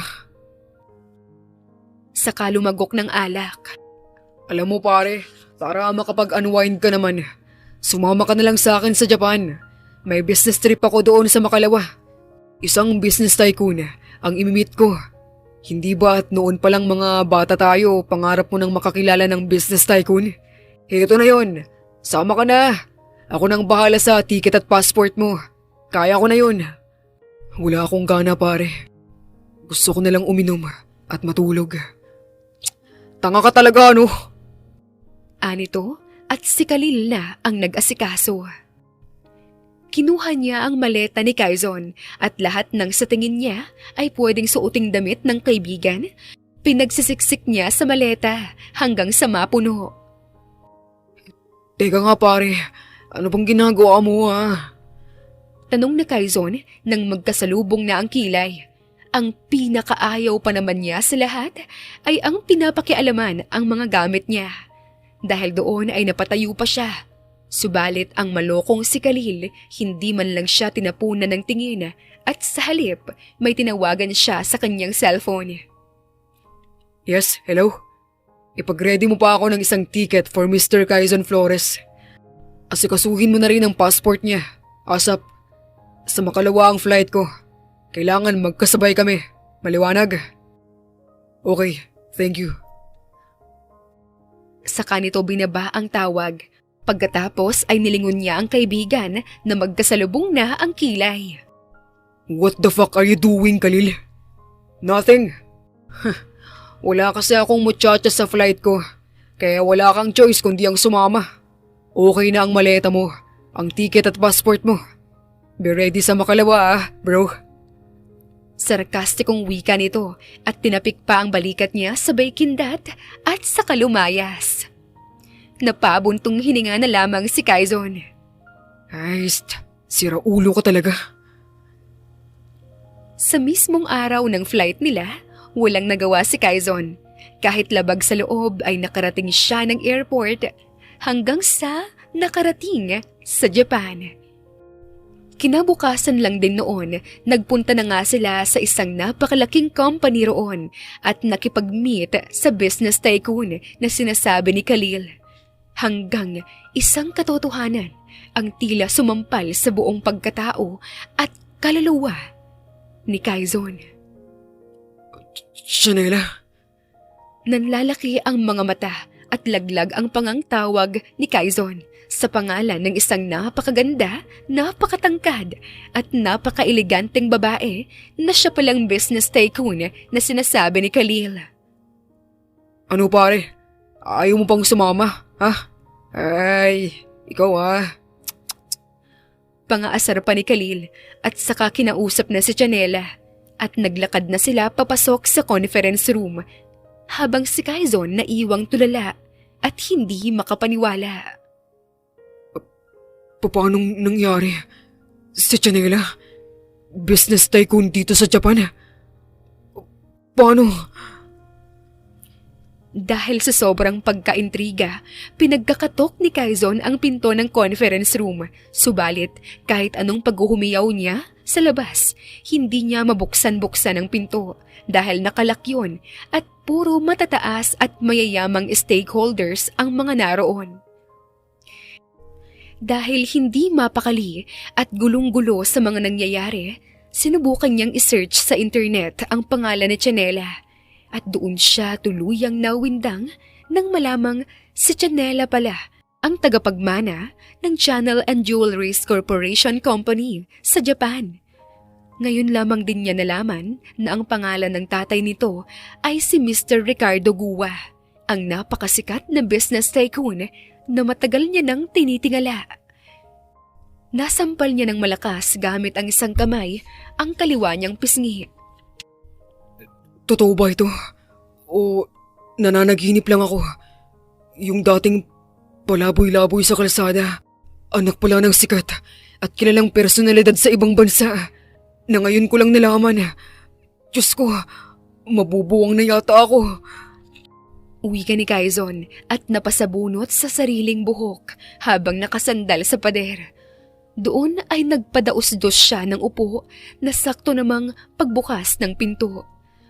Magkakasunod na nagsilabasan ang mga bigating tao na sa internet niya lamang noon nakikita at hinahangaan. Ang bibig niya tuloy ay parang mapupunit na sa laki ng pagkakanganga.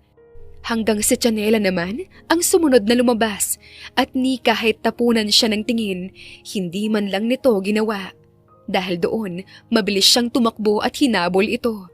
Subalit pinigilan siya ng mga security guards na nakasunod lang pala kay Chanela. Pilit siyang nagmakaawang kakausapin lamang niya ito sandali, pero hindi siya hinayaan ng mga ito. Gayunpaman, hindi siya sumuko. Araw-araw siyang nagpupunta sa kumpanya nito para lang personal na mahanap at makita ang babae. Kahit ang social media nito, chinachat niya pero walang nagre-reply. Hanggang sa nagmakaawa na siya sa kaibigan niyang si Khalil na tulungan siya. Noong una nga, sinusumbatan pa niya ito dahil alam pala nito kung saan matatagpuan ang hinahanap niya, pero hindi man lang nito sinabi sa kanya. Ang sagot lamang ng kaibigan, kailan lang niya din naman nalaman, kaya agad nga rin niya itong pinuntahan at pinag-impake para muli silang magkita. Pumayag naman din si Khalil na tulungan ang kaibigan, ngunit si Chanela, sa kabilang banda, talagang hindi pa handang makausap ang binata. Mommy, look niyo po si Bianca. Kanina pa po siya nagkakry. Ayaw niya pong tumahan. Di ko na po alam ang gagawin. Uwi ka ng anak niyang si Kaylee na ngayon 10 taong gulang na, habang si Bianca naman 8 taon na. Oh, bakit naman nagkakaray ang baby ko, ha? Tanong niya sa anak sa kapinahid ang mga luha nito. Sabi niyo po kasi, before Christmas, makikilala na po namin si Daddy. Pero bakit po hanggang ngayon, wala pa rin? December 15 na po, Mommy. Ilang days na lang Christmas na. Oo nga po, Mommy. Taon-taon niyo na lang po sinasabi sa amin yan ni Bianca. Di naman po niyo tinutupad. Gusto na nga po namin na magka-daddy. Singit naman ng panganay niyang si Khalil. Ang nangyari kasi kina Quezon at Chanela noong nalasing ang binata ay nagbunga. Hindi siya nagkamaling buntis siya at ito na ngayon si Bianca, ang kapatid ni Kaylee. Huwag kayong mag-alala, mga anak, malapit na. Promise. Pangungumbinsi pa niya kahit hindi niya alam kung saan siya kukuha ng ama na ipapakilala sa mga bata. Isang araw nakatanggap ng tawag si Chanela mula kay Khalil. Sinagot niya ito sa pag-aakalang tungkol yun sa kaniyang negosyo. Hello? Hello, Chanela. Yung kaibigan ko, pagbigyan mo naman na. Ayaw nang umuwi ng Pinas hanggat hindi raw kayo nagkakausap. Next week na yung flight namin pabalik ng Pilipinas.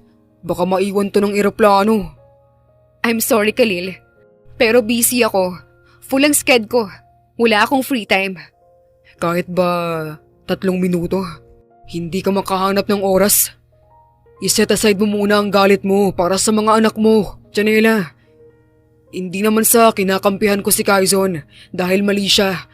Pero para sa mga anak nyo, sana mag-isip ka, Chanela. Anito, at ito pa ang naunang nagbaba ng tawag. Napabuntong hininga naman ang dalaga at napatingin sa mga anak niyang masayang naglalaro. Ay, naku. Lumipas pang muli ang ilang araw dahil nakukulitan na siya kay Quezon at dahil papalapit naman ang flight nito, pinagbigyan na niya itong makausap siya. Yun nga lang ay sa loob lamang ng 3 minuto dahil ayaw niya nang mag-aksaya ng oras. Salamat, Janela, at pumayag ka. May gusto ka ba? O-order ako. You only have 3 minutes to speak and tell kung anong gusto mong sabihin. Kaya please, may meeting pa ako after this. Traffic pa sa daan, kaya sabihin mo na. Ano ba yung sasabihin mo? Ganun ba? May meeting ka pala. Aalis na lang ako kung uulitin mo lang yung mga sinabi ko. No, please. I'm sorry. Ang tagal kitang hinanap. Sa loob ng 10 years, halos mabaliw na ako kakahanap sa'yo. Hindi ko alam kung saan kayo matatagpuan ng anak kong si Khalil. Kung talagang hinanap mo kami, bakit kahit sa balita man lang di mo kami nakita? Bakit kahit sa internet lang, di mo ako hinanap? Ha? Hindi ko naman kasi alam na anak ka pala ni Mr. Walang patutunguhan tong pinag-uusapan natin, Mr. Quezon Flores. I have to go. May meeting pa ako. Inis niyang saad at agad nang tumayo at umalis sa harapan ni Quezon. Teka lang sandali, Janela.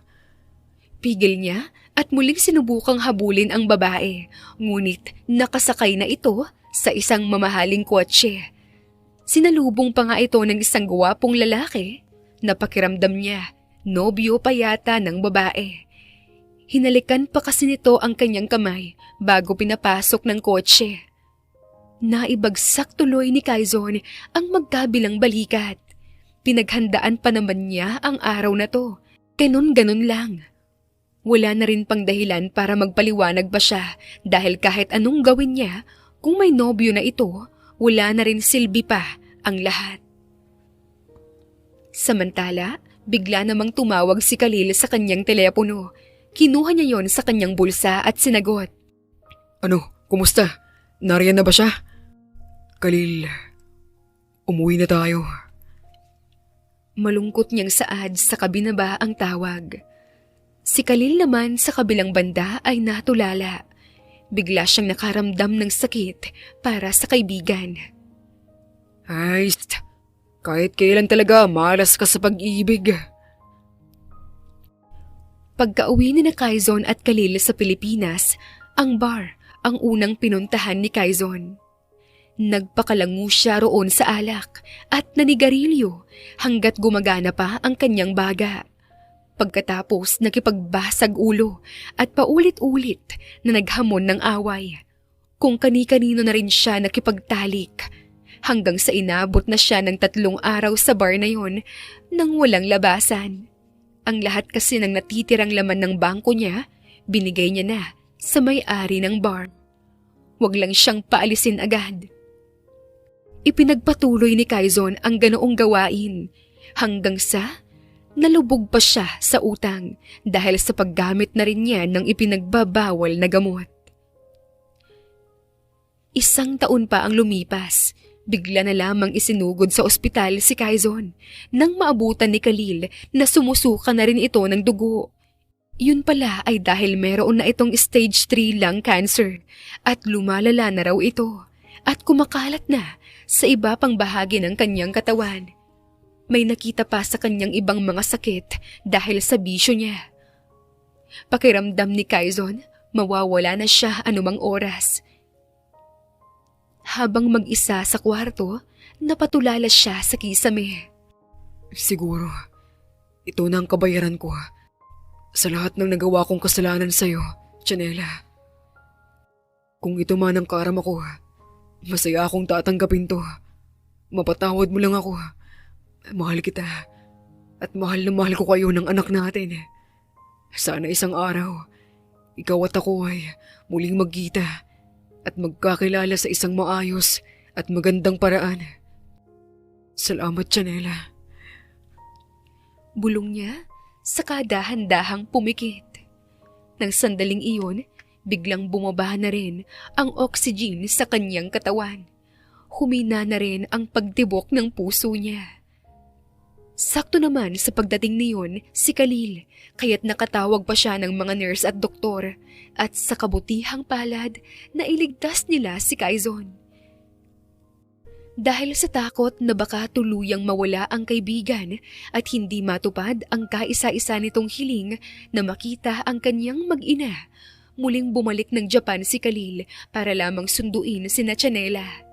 Nag-hire muna siya ng nurse na magbabantay rito at muling pinabalik ang dating mga katulong ni Quezon na sinama ng Celia at Cara dahil alam niyang pamilya na ang turing niya sa mga ito.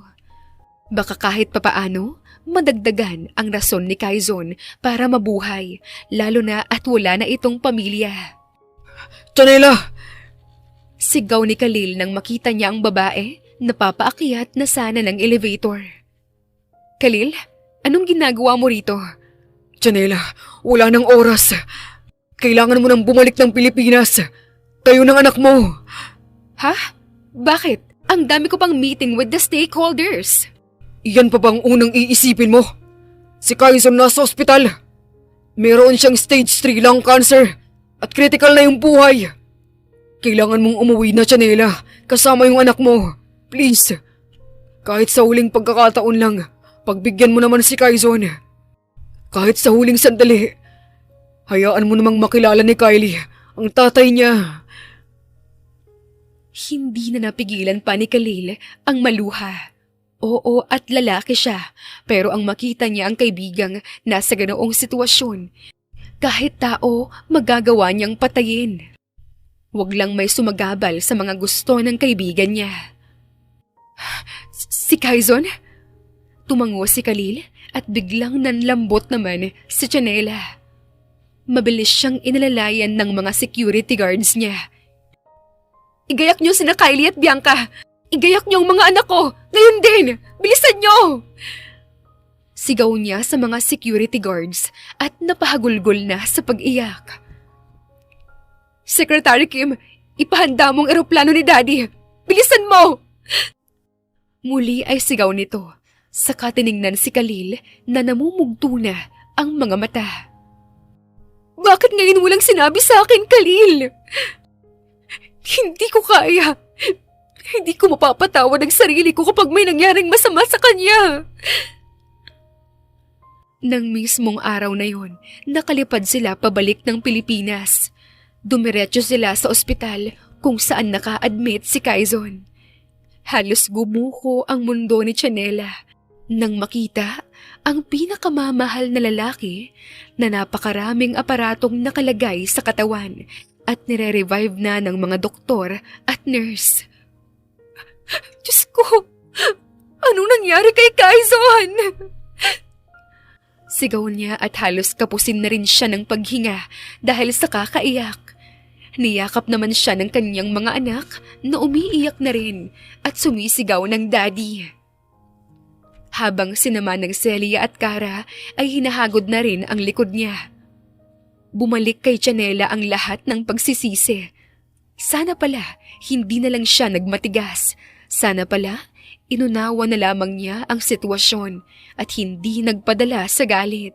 Sana pala hindi na lang siya muli pang sumama sa ama at nagpadala sa ibang bansa. Akala niya sa ganoong paraan makakalimutan at makakaganti siya sa binata dahil mailalayo niya rito ang mga anak nila. Iyon pala ay hindi. Nang dahil sa kanya, naubos ang lahat dito. Nalulong sa alak at sigarilyo at sa ipinagbabawal na gamot. Dahil sa kanya kaya siya nagkaroon ng stage 3 lung cancer at iba pang sakit sa katawan. Nang dahil sa kanya, sobrang nahihirapan ngayon ang lalaking pinakamamahal niya. I'm sorry, Quezon. Please, para sa mga anak mo na lang. Lumaban ka. Lumaban ka, Quezon. Please. Napaluhod na lamang siya sa sahig habang niyayakap siya ng kaniyang mga anak. Si Khalil naman sa isang banda, nasuntok na lang ng malakas ang pader. Tangina mo, pare. Lumipad-lipad pa ako pa Japan para lang iuwi ang mag-iina mo. Tapos, Pagdating ko, gaganyan-ganyan ka. Lumaban ka. Gago ka. Galit namang mura ni Khalil sa kanya. Ang mga luha ay hindi na niya napigilan pa.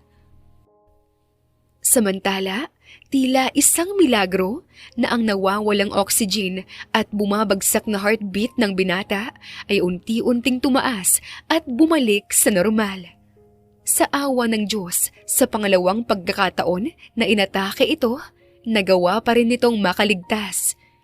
Tila hindi pa nga talaga ito ang oras ng binata.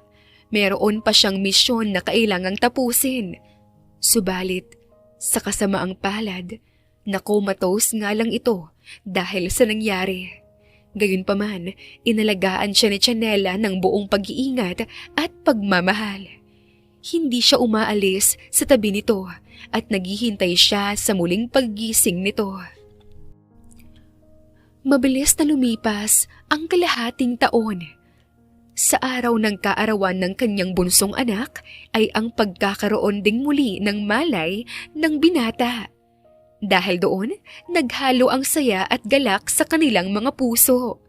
Lahat sila ay nag-iyakan at nagtalunan dahil sa wakas, makalipas ang kalahating taong pagkakatulog nito, muli itong nagkaroon ng malay. Gising ka na, Kaizon! Salamat! Salamat sa Diyos!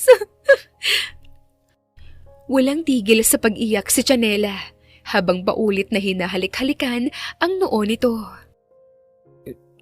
Chanela. Oo, mahal ko. Ako nga ito. Sa kanya muling niyakap at hinalikan ang noo ng lalaki. Nagsimula na ring pumatak ang mga luha ni Kaizon.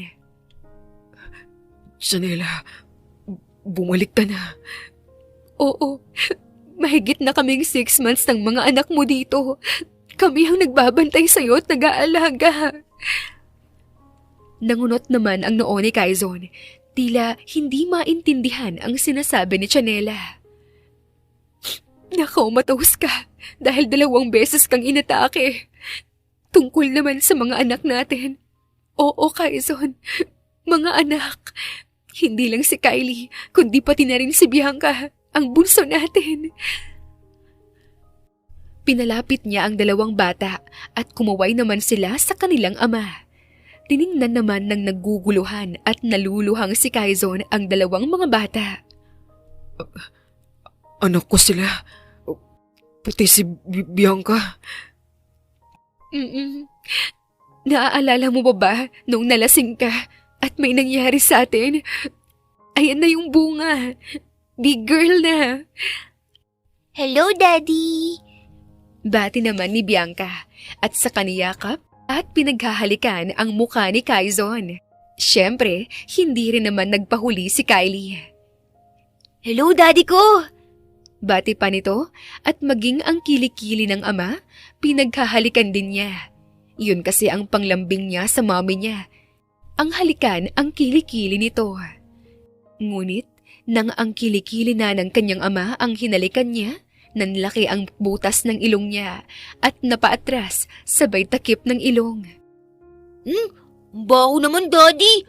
Amoy 6 months na walang ligo! Yak! Biro nito na ikinatawa nilang lahat. Natawa rin naman si Kaizon, ngunit mas nangibabaw rito ang luha. Muli niyang niyakap ang mga anak at si Chanela at pikit matang binibigkas ang mga salitang, Patawarin niyo ako sa lahat ng kasalanan ko at mga pagkukulang ko. Mahal na mahal ko kayo. Patawad. Don't say sorry po, Daddy. We understand naman po kayo. Mahal na mahal po namin kayo. Kaya po magpagaling po kayo para po makapag-play po tayo ng basketball. wika pa nito at sa kahinalikan sa pisngi ang kaniyang ama.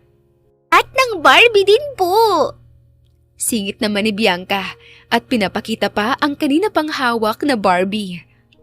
Natawa ang lahat. Muli silang nagyakapan. Ngunit nang makita ni Kaizon ang isang malaking birthday cake, nangunot ang kanyang noo.